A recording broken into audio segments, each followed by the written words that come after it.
Okay. So we'll have a look at this long-awaited review here. So let's have a look. All right.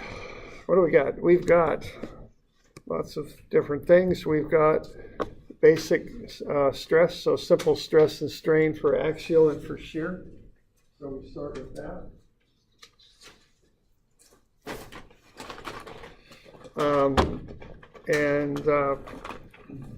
You know, you might remember we did that one little thing. I think it was page 200, but I don't remember, where we kind of showed the difference between normal stress and shear.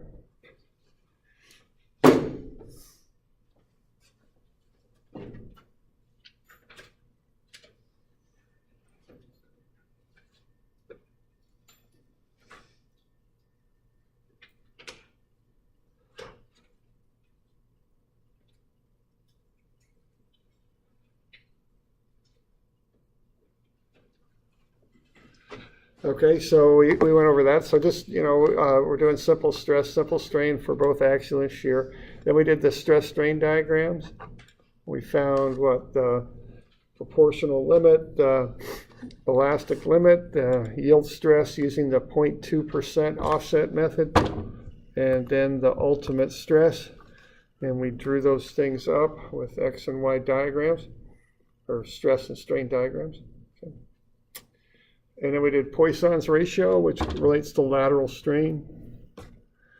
And then we went into axial deformation. You know, delta is what? PL over AE.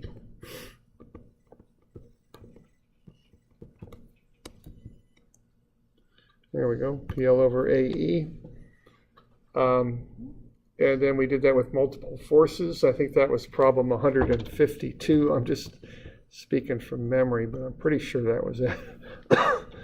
Okay, then we did statically indeterminate problems, where first you identify that it's statically indeterminate, then you write up a statics equation and get as much information as you can out of one or more statics equations, and then you do a strength of materials relationship with delta equals PL over AE to introduce another equation to be able to solve something.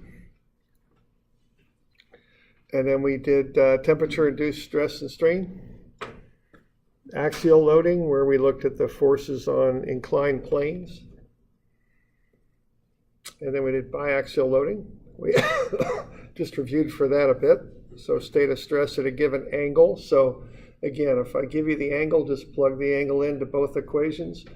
And I believe the equations are 25 and 6, I think.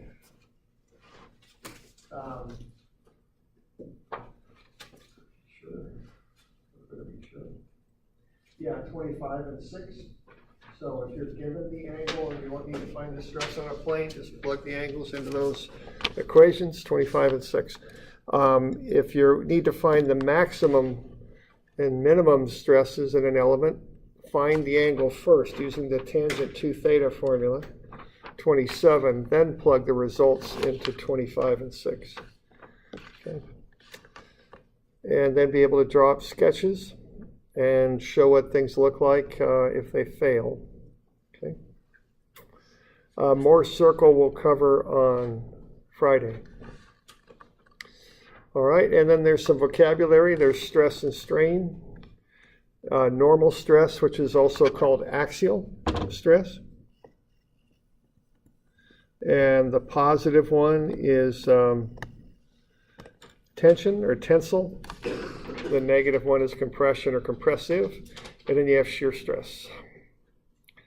And then we have all these words that begin with the letter D that all mean pretty much the same thing. Some sort of deformation in the material. Stretching, compressing, shearing, doing something like that. So deflection, deformation, displacement, delta, they all pretty much mean the same thing. Okay. All right, then we got just some random problems off of old tests, finding E here off of a stress-strain diagram.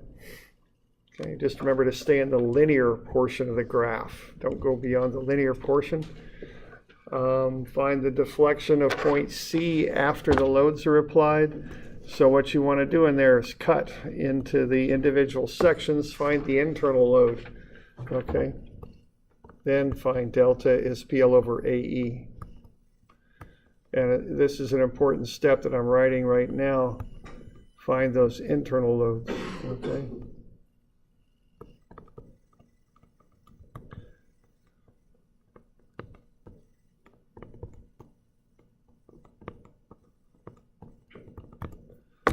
And then you add up the deltas as you work your way out, okay?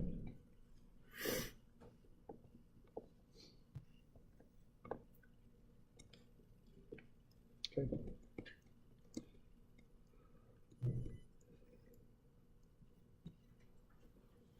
Anyway, we got one with temperature. You know, generally on these, I take the final temperature as being the initial condition.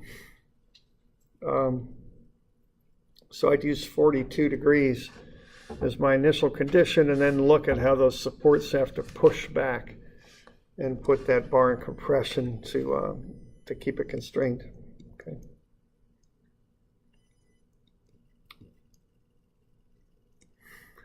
All right, got a little bit of simple shear and shear strain and deformation. So you could walk through this thing if you want. You could find tau, and then find gamma, and then find delta. And if you want, you can go delta is VL over AG, because this is shear, okay? So you don't want to use PL over AE, because you definitely don't want to use E on this one. It doesn't really relate to shear, okay? All right. You could do it either way. The bottom way is a little quicker. Let's plug the stuff in.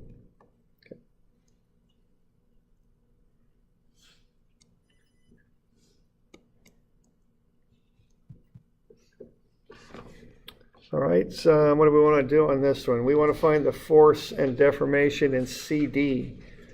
All right, now this one is statically indeterminate, okay? That's what's going on with this one, so, you know, treat it as such.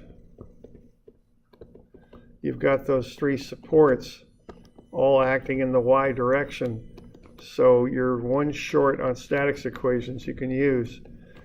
You can use two statics equations, but you need a total of 3 equations to solve this, so you have to use delta as PL over AE.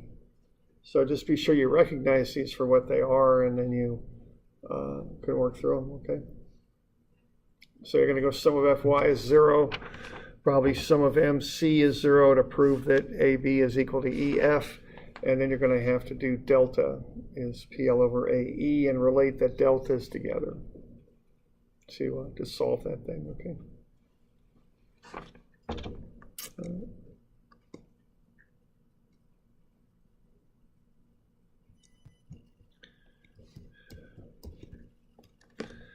So Moore's circle problem. You know, you'll get that on Friday.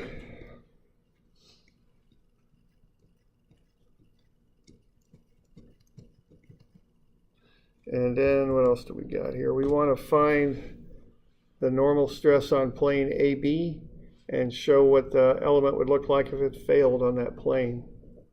So just figure out what sigma x, sigma y, and tau xy are. Find the angle. Remember, the reference angle comes from the vertical, positive counterclockwise. And then go ahead and plug into the equation.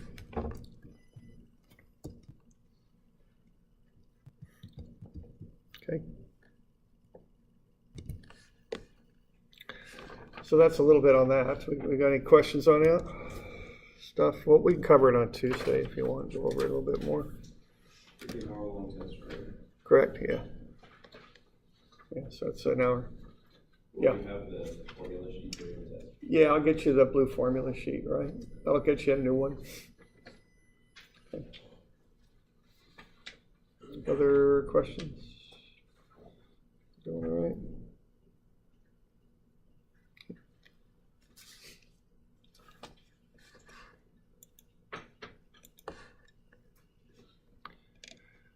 All right. Let's see, a couple other things here. That looks like more circle, doesn't it? Okay. I think I have a key to this exam review posted in Moodle. I thought I saw one in there that I posted in a couple years ago. So, you know, if you need that, it's there if you'd like it. Now, I handed back the homework you know, for 201 and 2 here today. Let me just look at 202 real quick, because you know, now for those of you online, I haven't graded it yet. I always kind of do the in-class stuff first, because they're only here during the week, and I have to pass it back to them during class, so I always like to get that knocked out. I'll get to the inline stuff here. It's second on the list. I got to do another class's homework first, but I'm getting there. But anyway, let's have a look at this one, and just to kind of show. Now, there's two ways you can solve out 202. One way is you can, as I have suggested, use the tangent 2 theta formula, find the angle, and then once you have the angle, plug it into the general normal stress equation right there, and that is equation 25 is what it is. Now, the idea with this is if you know the angle at which the stress acts, you can then take that angle and plug it into equation 25 and find what the principal stresses are. Find the angles first with the tangent 2 theta formula, then plug those angles into equation 25. Okay? Now, on the homework, you know, I was looking that over. A lot of people were using equation 28 to do this, which is fine, and you know, it gets you the right answer for sure. I mean, that's what it's made to do. The one issue with it, though, is you get these two stresses and you really don't know which one acts at which angle. So if you're in a situation where you need to draw up a sketch of these principal stresses, be a little leery of just jumping into this one, because you don't get an angle at a given stress when you employ this one, okay? And I just want to point that out. See, when you look at this thing, I'm kind of squeezing it in up there. There's no mention of angle on that. There's a plus or minus to get the two stresses, but you know, you're not directly given which stress acts at which angle. So if that's information that you need, do it this way. It's a little bit simpler, I think. Find the angle, plug that angle into the general normal stress formula. That way you'll know, oh, this stress acts at this angle. That's the idea, okay? Now you can do it whichever way you like it, you know, and there are ways to use the radical formula there, 28, and figure it out, you know. But the most direct way to get it is just take that angle from the tangent 2 theta formula 27 and plug it into formula 25. Okay. But you know, you could, if all you need are the stresses, this one's just fine, no problem. And if you're good at kind of aligning the stresses visually, you can use that equation 28 too, if you want. Okay, it's kind of up to you, but I just want to point that out. Okay.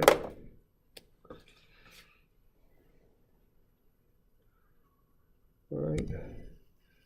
Any questions on any of this stuff here so far? It's coming up. Another thing I'll mention about this is often, you know, in this class, we spend a lot of time on these principal stresses and we kind of get into them. Remember to go back and do the old stuff too, you know. Half the test, or maybe even a little more, will be on the older stuff before the biaxial stuff. So, you know, just be sure you're reviewing that and you're comfortable with it too. It's been a little while on it, I know, but just have a look at it, okay? All right. Well, I guess off we go into the next one here, and this is biaxial strain, okay? It's a lot like biaxial stress, but it's for strain, and it's the same idea. I'm skipping ahead a bit.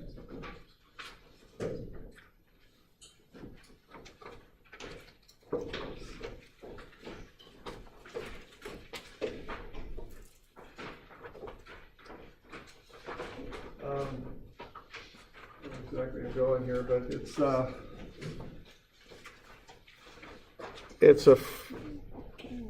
and I'll get you the page number here in a second, but it looks like this here. It's kind of got this long, there it is.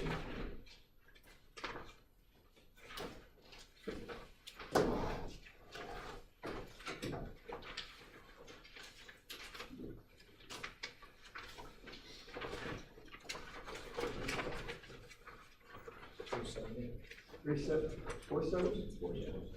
470? Okay, great, thanks. So 470. Now this is a heck of a derivation here, obviously, but let's just start with the idea.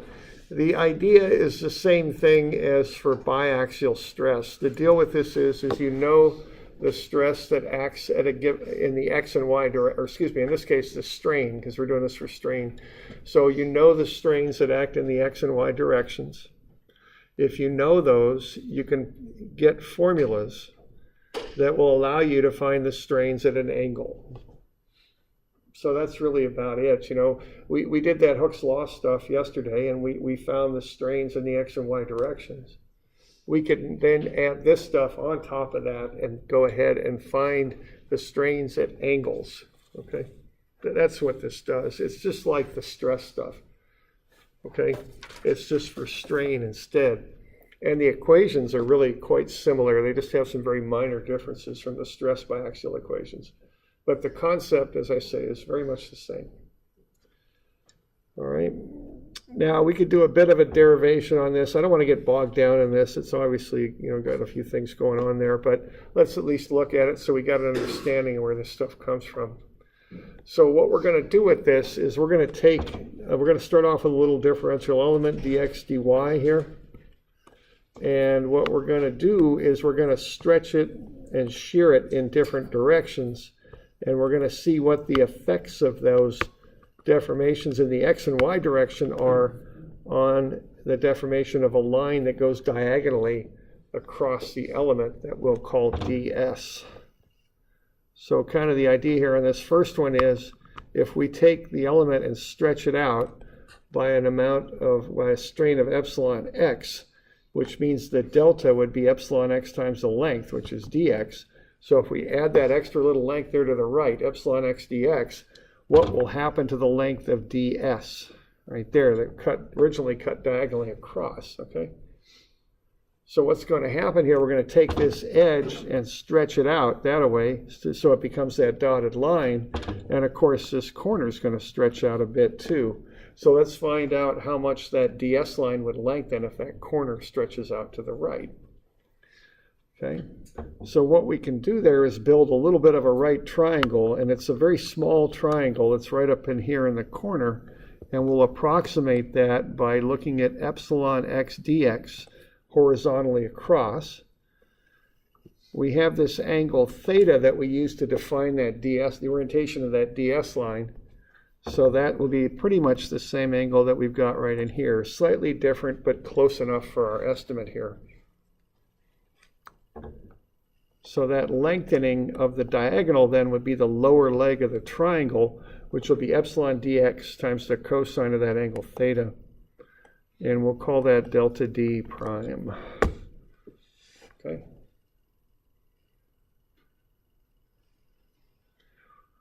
And we can do this same process 3 times. Once for a lengthening in the x, one for a lengthening in the y, and another one for a shear strain there in that lower left-hand corner. And each time look at the effect of how much longer it would make that diagonal ds. Okay. For lengthening in the y there, we're going to have epsilon y dy. We're going to get that little triangle there. We've got this same angle theta in the vertex. We've got this original distance, epsilon y dy. So this one here becomes epsilon y dy sine theta. That's delta d prime prime. And then if we throw some shear strain in here, this distance right there will become gamma xy dy. So that's the shear strain is gamma xy, which is the tangent there essentially. If we multiply that by dy right here, we'll get the lengthening right here. Okay, that's the same lengthening as we got over there. Pull that little triangle out. We got gamma xy dy. We got an angle theta. So this becomes gamma xy dy cosine theta. All right. Delta d prime prime prime. So if you want the total effect of all 3 of those strains in the x and y directions on this diagonal line, we just add the 3 up right there. So there's delta d total. And that's not a very usable form, so we change it around a bit. we realize first that if we've got dx over ds, we got delta d total. If we divide delta d total, which is the lengthening of that diagonal line, by its original length ds, that'll become the strain in this x1 direction, epsilon x1. And so we divided that by ds, we'll divide all the terms on the right by ds. We'll get dx ds and dy ds. Well, dx ds is cosine theta, dy ds is sine theta, so we can substitute those trig functions in based on this angle theta here. And then we can do some half-angle formula substitutions just to simplify things a bit more. So we get epsilon x1 is epsilon x cosine squared theta plus epsilon y sine squared theta plus gamma xy sine theta cosine theta. We can go ahead and do these half-angle substitutions in there. And then based on that, we can collect terms. And I don't want to go through all the details on this, just the general gist of it is what I'd like you to get out of this. We can get to right here. So there's our magic little formula there. Epsilon x1 is epsilon x plus epsilon y over 2 plus epsilon x minus epsilon y over 2 cosine 2 theta plus gamma xy over 2 sine 2 theta. So that's the keeper right there. Okay, that's what we're doing, and so that is formula 71. And what we're going to do with that, we're going to know epsilon x, epsilon y, and gamma xy, and the angle we're interested in, theta.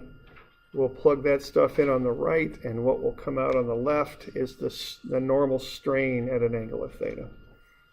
It's very much like the normal stress stuff, okay, for biaxial. Okay. So that's equation 71. And if you take a look at that, you're going to notice that's an awful lot like equation 25, which is sigma x plus sigma y over 2. Here we got epsilon x plus epsilon y over 2, plus sigma x minus sigma y over 2 cosine 2 theta. And up above, we've got what? Epsilon x minus epsilon y over 2 cosine 2 theta. So that's that's analogous there. And then on our stress formula, we've got tau xy sine 2 theta.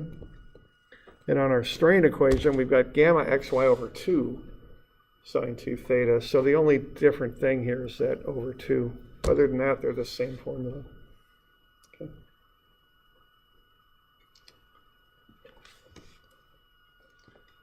Good with that?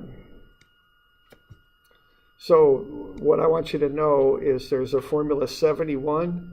If you know the strains acting in the x and y directions and the angle you're interested in, you can find the strain at that angle. Okay. We can do the same thing with shear. And that one's a little gnarly too, as you can see. It's the same idea, okay, same concept, perhaps a little bit more complex in how it's set up. Now what we're going to look at with that is the rotation of this line right here. So we've got our diagonal line. When we strain it, it's going to rotate a little bit. Okay, and we're going to come up with alpha prime, and alpha triple prime there. That's the rotation of that one line as we apply strains in the x and y directions. So we're going to look at the rotation of that angled line and call that total rotation alpha. And I just don't know if I'm going to go through all these, but they're very similar. They're based on little right triangles up there in the corner. You are doing a bit of an approximation here, but it's a good approximation. We're looking at particular sides of those triangles that I'm showing you right here, okay? And we're looking at how those sides of the triangles are affected by that rotation, by the strains in the x and y directions. So we can come up with this term right here for the sum of them, all three.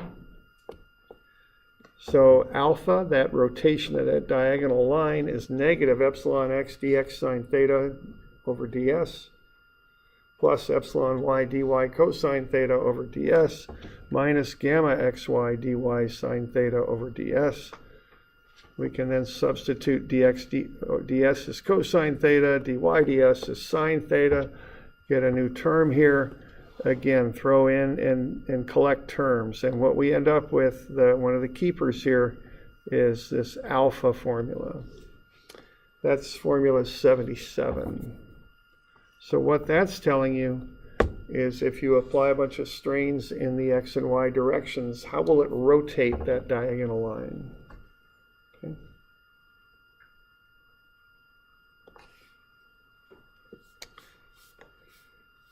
So we got two things that we look at with this shear stuff. The first is the rotation of a line at a given angle caused by those x and y strains, and that's called alpha.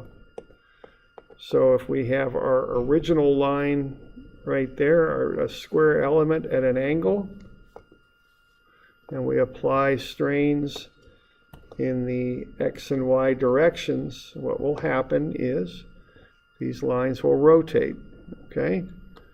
That angle of rotation there is alpha.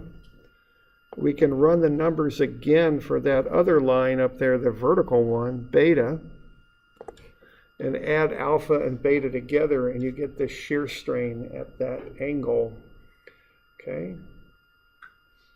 So these are slightly different things. Alpha and beta are the rotations of an individual line. Gamma is the shear strain, which is a change in an angle made up by two of the lines. So gamma is alpha plus beta. Okay. So we might use either of these things just depending on what it is we want to know. So alpha is the rotation of a line, as is beta. Gamma is the sum of alpha and beta to get the change in an angle made up by two lines. And you can see that in this sketch right here. The original angle there is 90 degrees, but the lower line on the base rotates a little bit for an angle alpha. The line there on the left rotates also by an angle of beta. If you sum alpha and beta together, you get the change in angle of that original 90 degrees there. That's the shear strain. Okay. So the gamma formula is found by adding the alpha and beta formulas together and doing some trig substitutions. And the gamma formula there is 72. So we got 71, 72, and 77. Those are the ones that we typically use.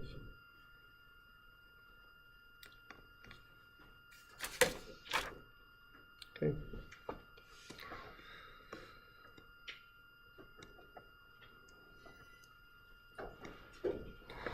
Now, those equations, again, are very, very similar to the biaxial stress equations, so the relationships are similar too. So I've got those equations on page 490. I've got one for the normal strain at an angle, another for the shear strain at an angle. And then I've got the alpha formula. Okay.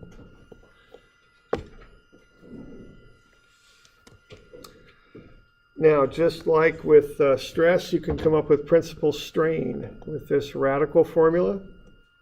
There's two principal strains in an element. They're 90 degrees apart. Okay. You've got an epsilon x plus epsilon y is epsilon 1 plus epsilon 2 formula. You've got that the shear strain is 0 on the principal normal stress or normal strain planes. You've got an angle to find where the principal strains are. That's a tangent to theta formula. You know, just very, very similar to the stress stuff that we went over. The maximum shear strain acts at 45 degrees from the principal normal strains. Again, very similar. Okay.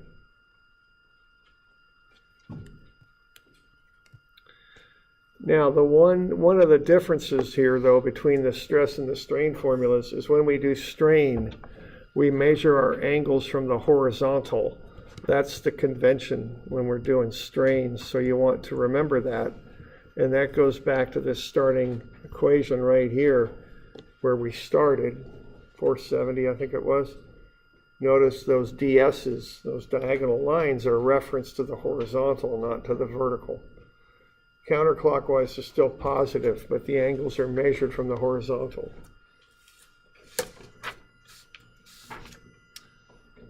All right. So we've got equations 71 through 79 that show these strain relationships. We'll probably get into the use of them on Monday a little bit. All right. So we'll do that on Monday. Got our test on Wednesday. We'll review a little bit more on Tuesday. And then we got our quiz on Friday. So y'all okay with that? Call it good?